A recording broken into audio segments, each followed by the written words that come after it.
26 November 2005 मा युट्युबमा एउटा भिडियो अपलोड हुन्छ जसको नाम थियो फिर्की सुप गाई। यो भिडियो अपलोड हुन्छ यो च्यानलमा, तपाई आफै पढ्न सक्नुहुन्छ। म त पढ्न पनि सकेन। यो भिडियोमा एउटा मान्छे ठुलो चम्चाले सुप खाइरहेको छ र दुईटा कार्टुन कपडा लगाएका मान्छेहरू त्यसलाई सुप खानको लागि मजबुर गरिरहेका छन्। जो सुप खाइरहेको थियो त्यो पुरा भिडियोमा रोइरहेको थियो।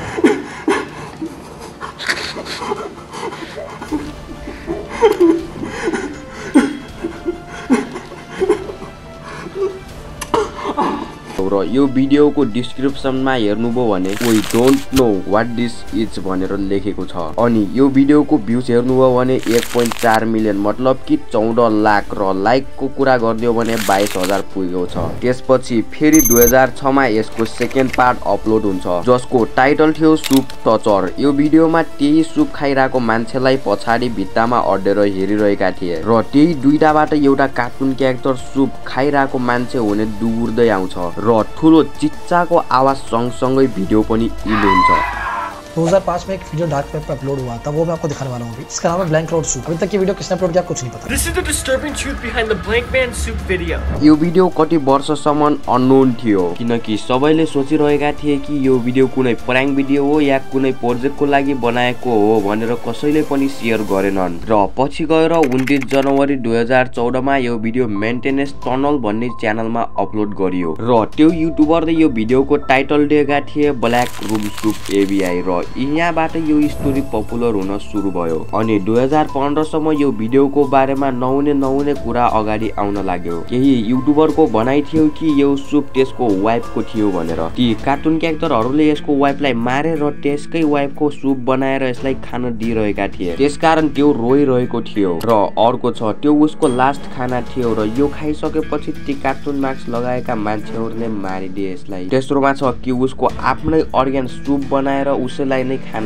दिइरहेका थिए। चौथोमा छ त्यो बट्टाबाट त्यसले खाइरहेको सुप कुनै मलमूत्र पनि हुन सक्छ। र लास्टमा छ त्यसलाई 45 दिनसम्म टचर दिइरहेका थिए र त्यसपछि मारिदिन्छन् भनेर केही युट्युबरहरूले भनेका छन्। आज हामी यो भिडियोको पुरा जडसम्म जानेछौँ, त्यसकारण भिडियोलाई स्किप नगरेर हेर्नु होला हेर्न सक्ने मान्छेले। कति युट्युबरले यसलाई डार्क वेब भिडियो भनिरहेका छन्, जति तपाईले सोचिराख्नु भएको छ त्यो भन्दा पनि मिस्टिरियस छ यो भिडियोमा। तपाईहरु यो भिडियो देखिराख्नु भएको छ होला र सुप खाइरहेको मान्छेको पछाडि यी दुईटा कार्टुन मास्क लगाएका को हुन्छ। यिनको नाम हो रेरे र यो कार्टुन मास्क रेमोन पर्सी नाम गरेको मान्छेले बनाएका थिए। रेमोन त्यही मान्छे हुन् जसले कति कार्टुनमा आफ्नो आवाज दिएका छन्। अनि जब रेमोनसँग यो भिडियोको बारेमा सोधियो र रेमोनले जे भन्छन् त्यो सुनेर त तपाई पनि सक हुनुहुन्छ। रेमोनले भन्छन् कि जब उनी राति सनसेट क्लबमा परफर्म गरिरहेका थिए त्यतिबेला उनको बाहिर राखिएको गाडीको सिसा फोडिदिए र उनको गाडीमा रेरेवाले कस्टम पनि थियो र तिनी चोरहरूले त्यो रेरे कस्टमबाट दुईटा कस्टम चोरी गर्छन्। र अर्को दिन जब उनी आफ्नो ल्यापटप खोल्छन् तब उनलाई एउटा मेल आएको थियो र त्यो मेलमा त्यही दुईटा रेरे कस्टम लगाएका एउटालाई सुप खिलाइरहेका थिए र रेमोनले भन्छन् जो पनि थियो त्यो मान्छेलाई खुवाइरहेका थिए र जुन उनीहरूले हरकत गरिरहेका थिए त्यो सेम टेस्टै गरिरहेका थिए जुन त्यो क्यारेक्टरलाई गर्नु थियो। तर रेमोन झुट पनि बोल्न सकेका हुन्छन् होइन।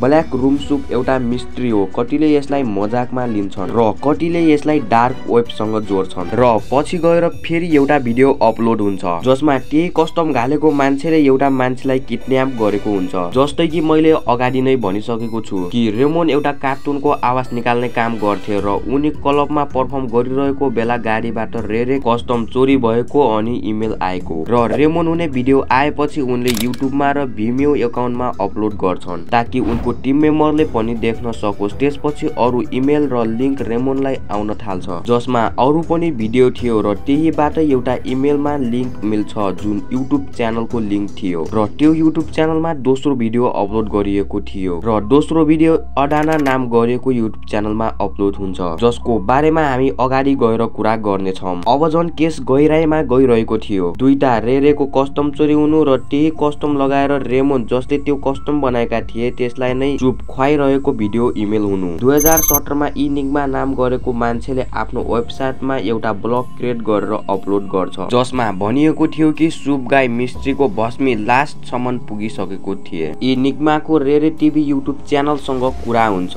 तर उनलाई यो थाहा थिएन कि जोसँग उनी कुरा गरिरहेका छन् त्यो रेरे टिभी युट्युब च्यानलको म्यानेजर होइन बल्कि एउटा ह्याकर थियो र यो कुरा त्यो बेला थाहा हुन्छ जब उनी रेमोनको एक्चुअल स्टाफसँग कुरा गर्छन्। त्यसपछि रेमोनको स्टाफले रेरे टिभी युट्युब च्यानलको पासपोर्ट चेन्ज गरिदिन्छन् र पछि गएर त्यो ह्याकरले इनिग्मासँग कन्ट्याक्ट गर्यो र उसलाई एउटा इमेल पठायो जसको भित्र युट्युब च्यानलको लिंक थियो र त्यो युट्युब च्यानलको नाम थियो एडानास चिल्ड्रेन। त्यसपछि इनिग्मालाई एउटा कुरा भन्छ जुन सुनेर तपाईको दिमाग पनि हिल्न सक्छ। ह्याकरले भन्छ कि रेमोनको युट्युब च्यानल मात्र होइन त्यसको पर्सनल इमेल एड्रेस पनि ह्याक गरेको थिए। रेमोनको टुम्ब्लरमा एकाउन्ट थियो जस्तै कि हाम्रो फेसबुक इन्स्टाग्राम त्यस्तै टुम्ब्लर पनि एउटा एप थियो। त्यो एकाउन्टमा रेमोनको कलेज प्रोजेक्टको भिडियो थियो र एउटा पक्का भइसकेको थियो कि उसको पर्सनल एकाउन्ट हो भनेर। अब तपाईहरुलाई यहाँ शक लाग्न सक्छ किनकि रेमोन नै थियो त्यो ह्याकर जुन ह्याकर बनेको नाटक गरिरहेको थियो। उसले आफै मिस्ट्री क्रिएट गर्यो र असलमा देखाउँछ कि उसले क्यारेक्टरलाई अटेन्सन मिलिरहेको छ। तब उसले ह्याकरको स्टोरी क्रिएट गर्यो ताकि यो भिडियोको मिस्ट्री अरु पनि मिस्ट्री लागोस्। अब भन्छु कि रेमोन नै ह्याकर हो भनेर कसरी मानियो त। यो सबै भिडियो हामीहरुले हेर्यौं उनमा सिर्फ black room soup dot ABI मा डिस्कस गरिरहेका छन्। अरु जुन भिडियो रिलिज भइरहेको थियो त्यो भिडियोमा त फोकस नै गरेनन्। यो भिडियो हेर्नुस् यो भिडियोमा जुन मान्छे किडन्याप भएको छ त्यो मान्छेको नाम हो यासिरो जुन एउटा ड्रमर थियो। रेमोनले एउटा भिडियो बनाएका थिए आफ्नो सङ पुश बटनको लागि र यो भिडियो जुलाई 2006 मा अपलोड भएको थियो युट्युबमा जसमा यासिरो पनि थियो र यो भिडियोमा पछाडि रेरे क्यारेक्टरलाई नाचिरहेको देख्न सक्छौं। अब